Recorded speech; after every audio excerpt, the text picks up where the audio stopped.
Hey y'all, time for another early morning session. So today's again the full body-ish. So this is the second time through the one with pull-ups. Doing 2 sets. I got 6 reps last time. So I'm gonna try to get 7 reps on the first set, do 6 again on the second set.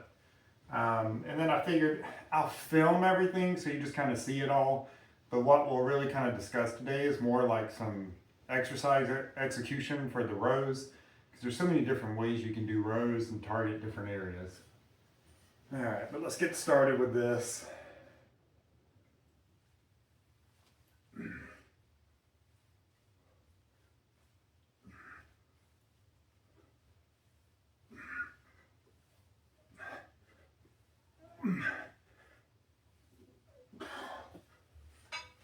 I lost count. Might have done one extra. Okay, so I did do 8 reps, so I'm going to go for 7 on this second set. Got distracted thinking about form and lost count.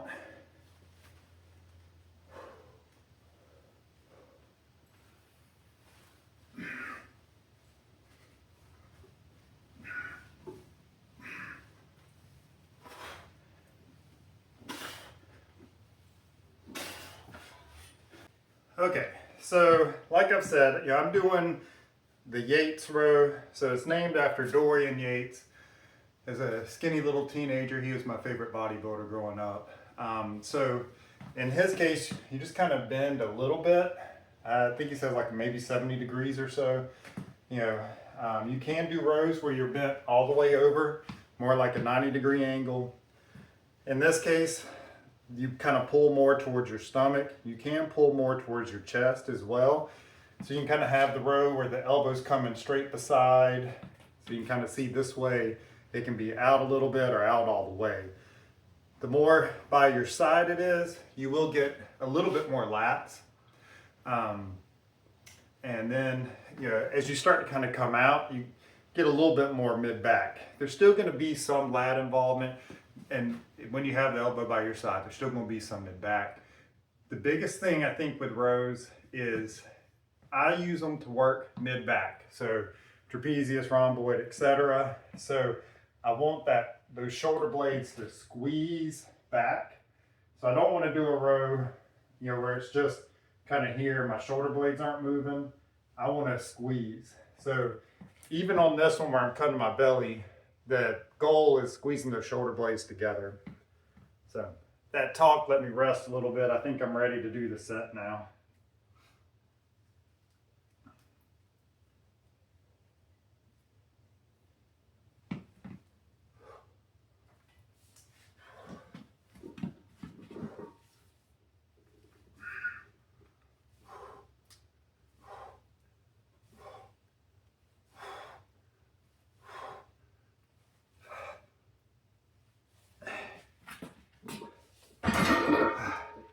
And so, like I said, I'm squeezing back there, so I feel everything across my shoulder blades, from one side of my back to the other.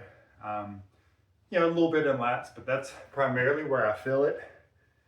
I like that angle better than all the way bent over, because again, I just feel more emphasis and more tension in that area of my back that I'm trying to work.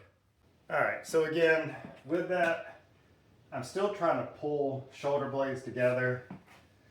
Think of like having a quarter back there and you're trying to pinch that quarter with your shoulder blades. So again, I'm in this position, but I'm still pulling back and getting there.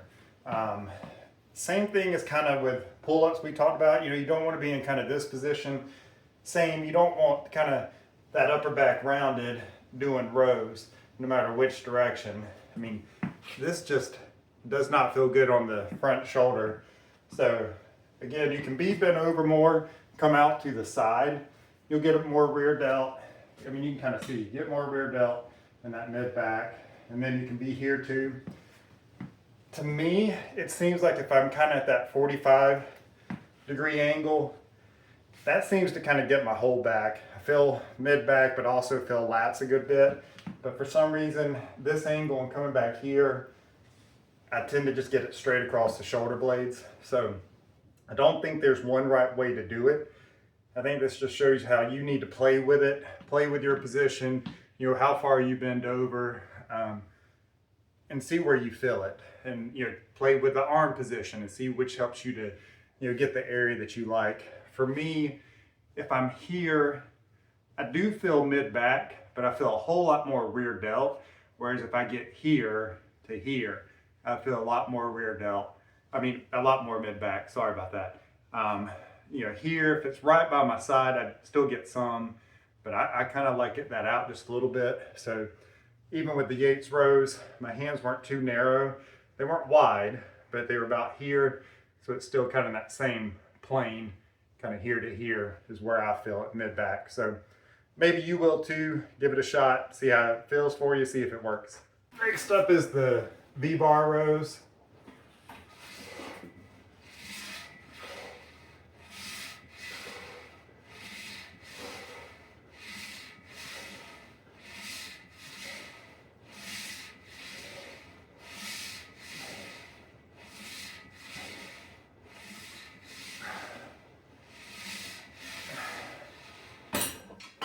So keeping that narrow grip, elbows close, I feel more in the lats.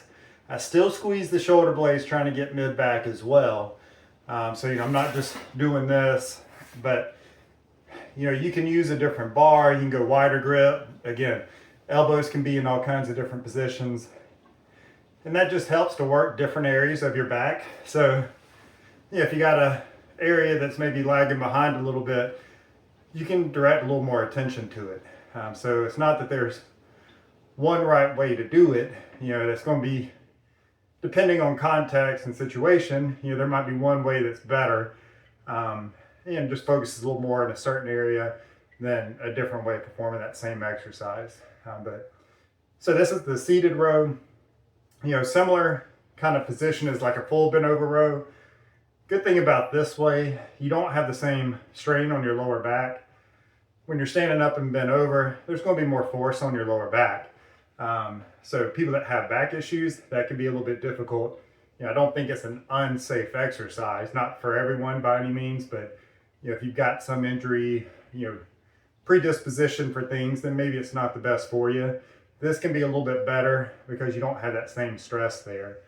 You know, some people will really kind of lean in and then come back. That's fine. There's nothing wrong with that. You know, I wouldn't want to use momentum just to kind of go back and pull, because that you're just taking the work off the muscles. But you know, as long as you're staying under control, doesn't have to be slow, but under control, you should be good.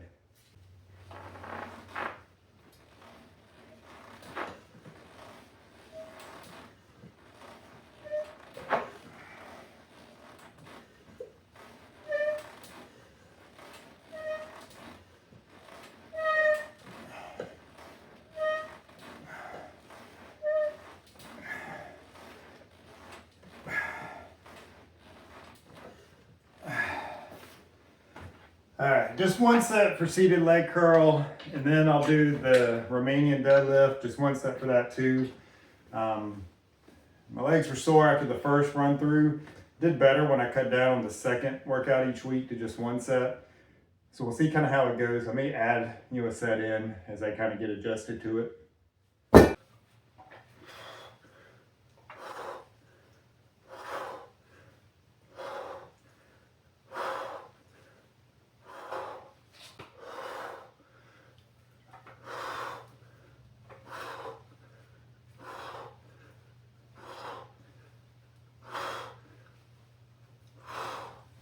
All right, so that was 2 sets of upright rows.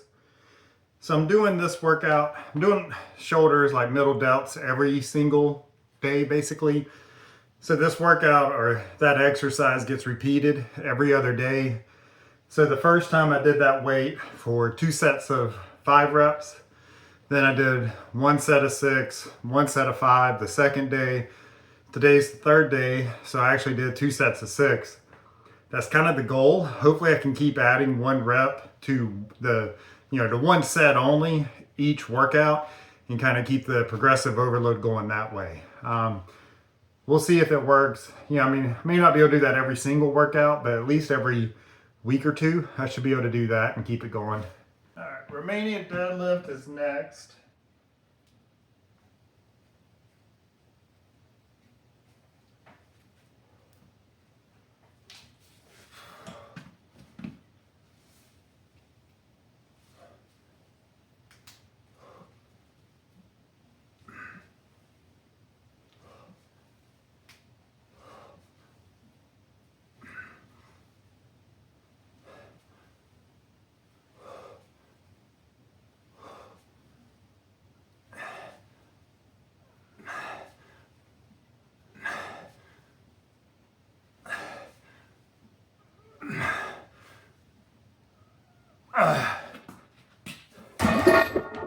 All right, 10 pounds more, still got 15 reps.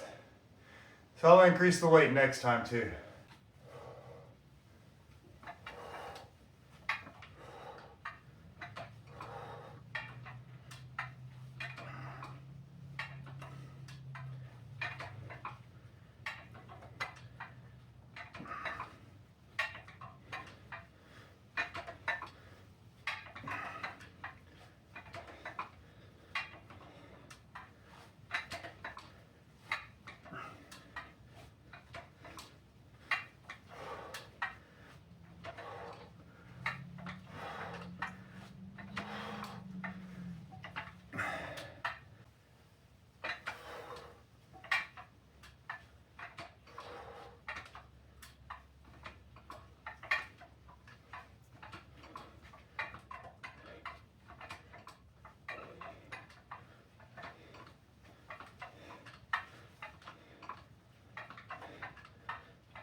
All right, progressing pretty well.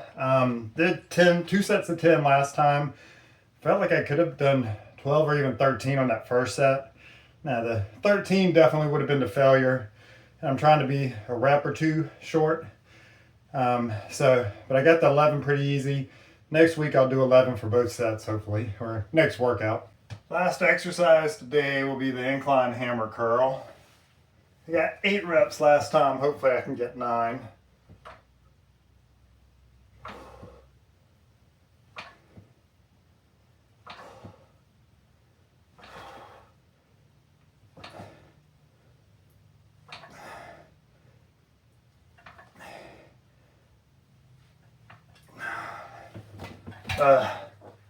That's hard.